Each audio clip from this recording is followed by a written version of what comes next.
কাল পর্দা উঠছে নারী টি-20 বিশ্বকাপের নবম আসরের। আমিরাতে উদ্বোধনী ম্যাচে মুখোমুখি হবে বাংলাদেশ ও স্কটল্যান্ড। শারজাহ ক্রিকেট স্টেডিয়ামে বাংলাদেশ সময় বিকেল 4টায় শুরু হবে ম্যাচটি।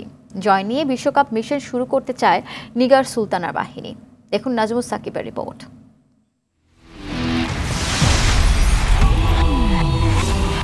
স্বাগতিক হয়েও ভিন দেশে টি-20 বিশ্বকাপে অংশ নেবে বাংলাদেশ। রাজনৈতিক পরিস্থিতি বিবেচনায় নারীদের টি-20 বিশ্বকাপের ভেন্যু আমিরাতে সরিয়ে নেয় বিশ্ব ক্রিকেটের নিয়ন্ত্রক সংস্থা আইসিসি। তবে ভেন্যু হারালেও স্বাগতিক হিসেবেই আসরে লড়বে টাইগার্সরা। সবশেষ 4 বিশ্বকাপের একটিতেও জয়ের মুখ দেখেনি বাংলাদেশ। সেই খরা কাটাতে চায় নিগার সুলতানার দল। স্কটল্যান্ডের বিপক্ষে ম্যাচ দিয়ে বিশ্ব আসর শুরু হওয়ায় প্রথম ম্যাচেই জয়ের ব্যাপারে আত্মবিশ্বাসী লাল সবুজের মেয়েরা।